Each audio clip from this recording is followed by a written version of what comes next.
Hello everyone, मैं मिथुन सिंह स्वागत करता हूं आप सभी का। आशा करता हूं आप सभी बहुत अच्छे होंगे। बात करेंगे जेट यानी कि झारखंड पात्रता परीक्षा पेपर 1 सिलेबस 2025 के बारे में। जी हां, आपका एग्ज़ाम 2 पेपर में होगा। पेपर 1 सभी सब्जेक्ट वाले के लिए कॉमन होगा और पेपर 2 आपका जो सब्जेक्ट है, जैसे कि अगर आप मैथ्स वाले बच्चे हो तो मैथ्स का आपको पेपर पढ़ना है, मैथ का सिलेबस आपको देखना है। ठीक है जी। देखिए, सबसे पहले मैं आपको कुछ बेसिक चीज़ें क्लियर कर देता हूं ताकि आपको जो है दिक्कत का सामना ना करना पड़े। ये वीडियो आप भले ज्योग्राफी वाले छात्र हो, हिस्ट्री वाले छात्र हो, हिंदी वाले छात्र हो या मैथ्स वाले हो, इस वीडियो को आप देख सकते हैं। यूनिट वाइज जो आपका सिलेबस है वो मैं आपके साथ साझा करूंगा। याद रखिएगा, जेट के ऑफिशियल पीडीएफ को जब आप ओपन करोगे वहाँ पे उन्होंने क्लियरली बता रखा है कि जो नेट का सिलेबस है वही जेट का सिलेबस होगा। कोई बात इधर से उधर नहीं होगी, कोई 1 इंच भी जो है इधर से उधर नहीं बदलेगा, बिल्कुल डिट्टो उसे कॉपी किया गया है। ठीक है, तो देखिए पेपर 1 की बात मैं कर रहा हूँ। पेपर 1 में आपको 10 यूनिट पढ़ना है, जहाँ से 50 सवाल बनेंगे। हर एक यूनिट से 5-5 सवाल बनेंगे और टोटल यहाँ पर 100 अंकों का परीक्षा आपको देखने को मिलेगी। ठीक है, अब सर इसके लिए टाइम क्या होगा? देखिए, ये तो आपके ऊपर है। 2 पेपर आपको देना है। ठीक है, पेपर 1 और पेपर 2। पेपर 1 और पेपर 2 जो होगा आपका, वो दोनों एक ही साथ ले लिया जाएगा। याद रखिएगा, पेपर 1 और 2 एक ही साथ ले लिया जाएगा। 3 घंटे में आपको कैसे आप मैनेज करोगे? आप चाहो तो पेपर 1 को अधिक समय दे सकते हो, पेपर 2 को कम। ये तो आपकी क्षमता पर निर्भर करता है, लेकिन आपको 3 घंटे का वक्त वहाँ पर मिलेगा। ठीक है, ये बेसिक चीज़ें थी जो मैंने आप सोचा कि आपको क्लियर कर दूं। बाकी पेपर 2 पे भी हम लोग वीडियो बनाएंगे। आप अपने सब्जेक्ट का नाम नीचे कमेंट सेक्शन में लिख देंगे किस विषय से हैं। बाकी एजुकेशन वाले बच्चे जो हैं, जो तैयारी करना चाहते हैं मिलजुल कर, वो नीचे कमेंट करेंगे। एक और मेरा चैनल है एमएड बीएड बीटीसी बाय मिथुन सिंह, उस पर जुड़ जाएँ। वहाँ पर मैं क्लासेस रेगुलरली लाने वाला हूँ और नेट का भी एग्जामिनेशन आने वाला है। तो दोनों के लिए आप जो है बोलते हैं ना, म्यूचुअल अंडरस्टैंडिंग हो जाएगी आपकी। नेट और जेट दोनों एक साथ निकल जाएगा। तो चलिए देखते हैं किस तरह का सिलेबस यहाँ पर पूछा जाएगा। ये रहा आपका ऑफिशियल पीडीएफ। आप खुद से वेबसाइट पे जाकर के डाउनलोड कर सकते हैं। यूजीसी के वेबसाइट पे आपको मिल जाएगा। यहाँ से आप देख सकते हैं विश्व अनुदान आयोग यानी कि यूजीसी। ठीक है, अब आगे देख लीजिए। पहला जो पेपर है कोड नंबर 00 यानी कि पेपर नंबर 1 है। विषय सामान्य प्रश्न पत्र शिक्षण एवं शोध अभिवृत्ति, टीचिंग एप्टीट्यूड वाला ये पेपर है और पेपर 1 का ये पाठ्यक्रम है। अब यहाँ पर देखिए, ध्यान से इसे पढ़ना ज़रूरी है ताकि आपको ना नॉलेज हो जाए कि सवाल कैसे बनेंगे। मैं इसलिए कह रहा हूँ कि जिसके पास वक्त नहीं है इस वीडियो को डाउनलोड कर लें, बाद में इस वीडियो को देखें। काफ़ी इंपॉर्टेंट वाली बात है। बोलते हैं ना, रीड बिटवीन द लाइन्स। में बार बार हर वीडियो में एक बात कहता हूँ, read between the lines. 2 line के बीच वो भी चीज़ें आपको पढ़ लेनी चाहिए जो कहीं नहीं जाती है। तो देखिए, इस प्रश्न पत्र का मुख्य उद्देश्य परीक्षार्थी की शिक्षण और शोध क्षमता का आकलन या मूल्यांकन करना है। अतः इस परीक्षा का उद्देश्य शिक्षण और शोध अभिवृत्ति का मूल्यांकन करना है। उनसे अपेक्षा की जाती है कि विद्यार्थी के पास संज्ञानात्मक क्षमता हो। कहने का मतलब रोट लर्निंग ना हो कि बच्चा कुछ भी रट के पढ़ करके जो है फैक्चुअल सवाल को कर ले। हाँ, फैक्चुअल सवाल भी आएंगे, किसी पुस्तक का नाम पूछ दिया जाएगा, लेकिन वैसे सवाल बहुत कम होंगे। आगे देखिए, संज्ञानात्मक क्षमता में विस्तृत बोध होना चाहिए। विश्लेषण यानी कि आपकी लॉजिकल एनालिसिस करने की क्षमता ठीक होनी चाहिए। तर्क संरचना आपकी ठीक होनी चाहिए और डिडक्टिव रीजनिंग होनी चाहिए, इंडक्टिव डिडक्टिव दोनों। ठीक है, आगे देखिए, परीक्षार्थियों से यह भी अपेक्षा की जाती है कि उन्हें उच्च शिक्षा में शिक्षण और अधिगम की सामान्य ज्ञान हो। सूचना के स्रोतों के अनुसार से जो है सामान्य जानकारी होनी चाहिए। इसके अलावा लोगों के बारे में, पर्यावरण, प्राकृतिक संसाधन के बारे में, उसके जीवन की गुणवत्ता पर, इसके होने वाले प्रभाव के ऊपर आपको जानकारी होनी चाहिए। देखिए, इससे क्या क्या समझ में आया कि आपको ईवीएस भी पढ़ना होगा, आपको कॉग्निटिव डेवलपमेंट भी पढ़ना होगा। रोट लर्निंग आपको नहीं करनी है, अदरवाइज आपका नेट या फिर जेट नहीं क्लियर होगा। अब देखिए, बात करते हैं यूनिट 1 की, शिक्षण अभिवृद्धि। इसमें क्या क्या आपको पढ़ना है? शिक्षण में आपको पढ़ना है अवधारणाएं। इसका उद्देश्य क्या है, क्यों हम लोग पढ़ रहे हैं इसे? शिक्षण का स्तर पढ़ना, जिसमें कि स्मरण शक्ति, समझ और विचारात्मक के बारे में आपको पढ़ लेना है। अगला देखिए क्या है, शिक्षार्थी की विशेषताएं। किशोर और वयस्क शिक्षार्थी की जो अपेक्षाएं हैं, जैसे कि शैक्षिक, सामाजिक, भावनात्मक, संज्ञानात्मक और जो इंडिविजुअल डिफरेंसेस है, व्यक्तिगत विभिन्नताएं हैं, उसके बारे में आपको पढ़ लेना है। शिक्षण प्रभावक तत्व में जैसे कि शिक्षक, अब बच्चे को आप पढ़ाओगे तो शिक्षक आ जाएगा। सहायक सामग्री में TLM आ जाएगा, टीचिंग लर्निंग मटेरियल, ठीक है। इसके अलावा है संस्थागत सुविधाएं जो बच्चों को मिल रही है और जो शैक्षिक वातावरण मिल रहा है। शैक्षणिक वातावरण में आप यहाँ पे बच्चे को किस तरह से आप पढ़ा रहे हो, कैसे एक्टिविटी करा रहे हो, इन चीज़ों के बारे में आपको पढ़ लेना है। उच्च अधिगम संस्थाओं में शिक्षण की पद्धति, जिसमें कि देखिए अध्यापक केंद्रित बनाम शिक्षक केंद्रित पद्धति। देखिए जब आपने CTET किया होगा या किसी भी तरह से जो है कोई भी TET की परीक्षा दी होगी, उसमें आपने देखा होगा कि कभी भी बच्चा गलत नहीं होता है। बच्चे के पॉइंट ऑफ व्यू से करिकुलम तैयार किया जाता है, बच्चे के पॉइंट ऑफ व्यू से जो है शिक्षक को अपना जो भी टीचिंग मेथड है उसे करना पड़ता है। तो यहाँ पर अध्यापक यानी कि टीचर सेंटर, पहले हम लोगों का करिकुलम टीचर सेंटर होता था, जिसे बदलकर अब जो है चाइल्ड सेंटर कर दिया गया है। तो इन दोनों के बीच में जो कॉन्फ्लिक्ट है, कॉन्ट्रडिक्शन है, इसके बारे में बात की जाएगी।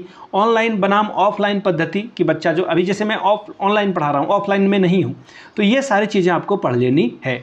शिक्षण सहायता प्रणाली में परंपरागत और आधुनिक और ICT। देखिए परंपरागत मतलब जो पुराने धड़ल्ले पे गुरुकुल वगैरह चलते थे, वैदिक शिक्षा होती थी, ठीक है, उसके बारे में पढ़ना है। आधुनिक में अभी जो चीज़ें चल रही है, और ICT यानी कि कंप्यूटर का इस्तेमाल इसमें किस तरह से हो रहा है, इसके बारे में पढ़ लेना है।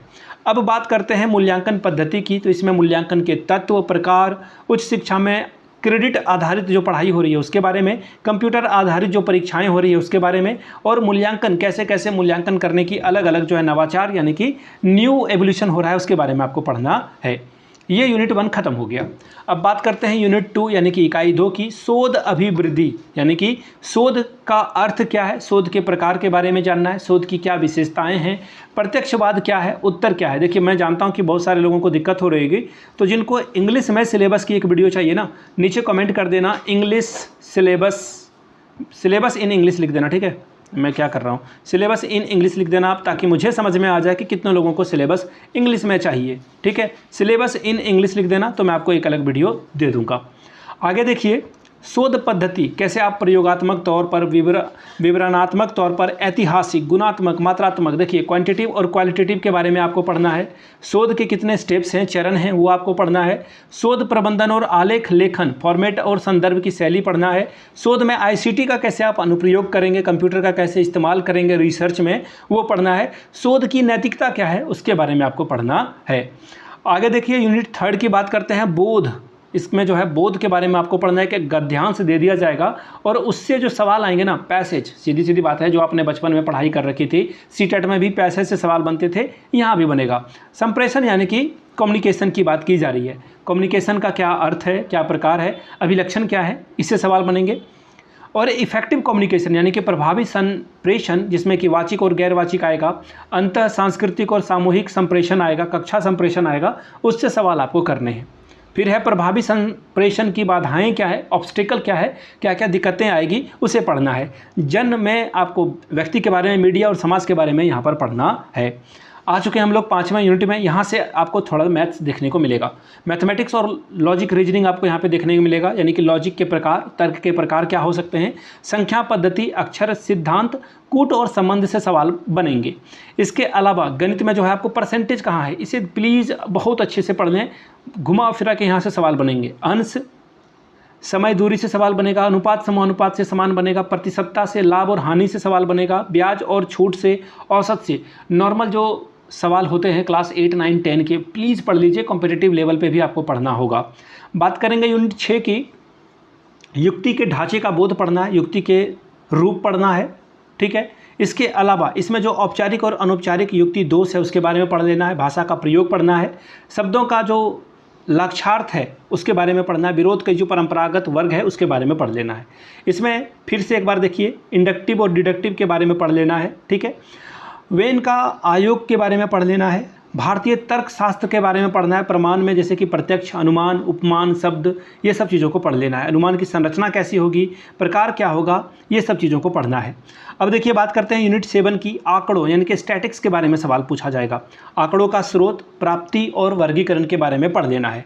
फिर है क्वालिटेटिव और क्वांटिटेटिव के बारे में पढ़ना है, चित्रवत वर्णन के बारे में जैसे कि bar chart, histogram, pie chart, table chart, रेखा चार्ट और आंकड़ों का मानचित्रण के बारे में पढ़ लेना है। आंकड़ों की व्याख्या, आंकड़े और सुशासन के बारे में पढ़ना है, यानी कि कुल जमा बात यह है कि जो पिक्चर वगैरह दे दिया जाता था, आपने बचपन में 9-10 में इसे पढ़ा होगा।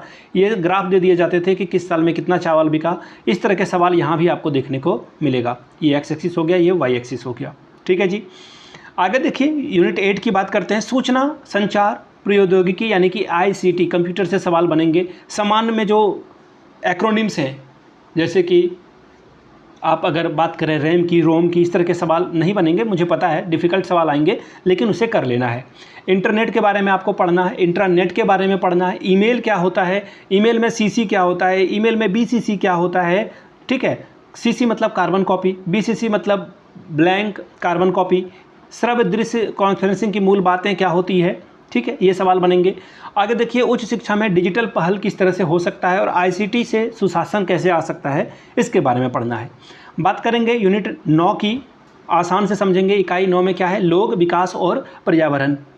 विकास और पर्यावरण में देखिए मिलेनियम विकास और जो संपोषणीय विकास का सिद्धांत है, यानी कि को एग्जिस्टेंस की बात हो रही है। आप भी बचें, पर्यावरण भी बचे, विकास भी आपका होता रहे, इस पे जोर दिया जाएगा आपका। मानव और पर्यावरण का समव्यवहार क्या है, उसके बारे में सवाल बनेगा। पर्यावरण पर इसके क्या प्रभाव पड़ रहे हैं, जो आप क्रियाकलाप कर रहे हो, निर्जातीय क्रियाकलाप, उसके बारे में आपको पढ़ना है। पर्यावरण परक मुद्दे जैसे कि स्थानीय हो गया, क्षेत्रीय हो गया, वैश्विक हो गया। पर्यावरण में वायु प्रदूषण, जल प्रदूषण, मृदा प्रदूषण, ध्वनि प्रदूषण, अपशिष्ट के बारे में पढ़ना है, जिसमें कि तरल, ठोस, बायोमेडिकल, जोखिमपूर्ण जो इलेक्ट्रॉनिक्स वगैरह आप मिला रहे हो पानी में, उससे क्या दिक्कत आएगा। जलवायु परिवर्तन के बारे में पढ़ना है। इसका जो सामाजिक, आर्थिक और राजनीतिक आयाम होगा वो बहुत मायने रखता है। ठीक है, आगे देखिए मानव स्वास्थ्य पर जो प्रदूषकों का प्रभाव पड़ रहा है। आप अगर दिल्ली में रहोगे तो आपकी एज शायद 8 या 9 साल घट जाती है। बताओ, अगर आप यहीं पे झारखंड में रह रहे हो तो आपकी आयु बढ़ जाती है। हालांकि हड़िया नहीं पीना होता है आपको। आगे देखिए प्राकृतिक और ऊर्जा के स्रोत, जिसमें कि सौर, पवन, मृदा, जल, भूताप, बायोमास, नाभिकीय और वन के बारे में आपको पढ़ लेना है। प्राकृतिक जोखिम और आपदाओं के बारे में पढ़ना है, इसको कैसे कम कर सकते हैं, मिनिमाइज कर सकते हैं। पर्यावरण संरक्षण अधिनियम 1986, इसको मैं डिटेल से एक क्लास में करा दूंगा। जलवायु परिवर्तन संबंधी राष्ट्रीय कार्य योजना के बारे में पढ़ना है। इंटरनेशनल जो ट्रीटी हुई है, समझौते हुए हैं, प्रयास हुआ है, जैसे कि मॉन्ट्रियल प्रोटोकॉल, रियो सम्मेलन, जैविक विविधता सम्मेलन, क्योटो प्रोटोकॉल, पेरिस समझौता, अंतर्राष्ट्रीय सौर संधि के बारे में आपको पढ़ना है। ठीक है, अब बात करते हैं आखिरी यूनिट की। यूनिट 10 में हम लोग प्रवेश कर चुके हैं। उच्च शिक्षा प्रणाली में उच्च अधिगम संस्थाएं यानी कि लर्निंग इंस्टीट्यूट के बारे में पढ़ना है। प्राचीन भारत में शिक्षा किस तरह हुआ करती थी, स्वतंत्रता के बाद भारत में शिक्षा और शोध में किस तरह से जो है उद्भव हुआ है, इसके बारे में आपको पढ़ना है। भारत में जो प्राच्य और पारंपरिक और गैर पारंपरिक अधिगम कार्यक्रम है उसके बारे में पढ़ना है। व्यावसायिक, तकनीक और कौशल आधारित शिक्षा के बारे में पढ़ना है। मूल शिक्षा और पर्यावरण परक शिक्षा के बारे में पढ़ना है। नीतियाँ, सुशासन, राजनीतिक और प्रशासन के बारे में आपको पढ़ना है। फिर से मैं बता दूं, एक बार सिलेबस को यहाँ से ध्यान में रख लीजिएगा।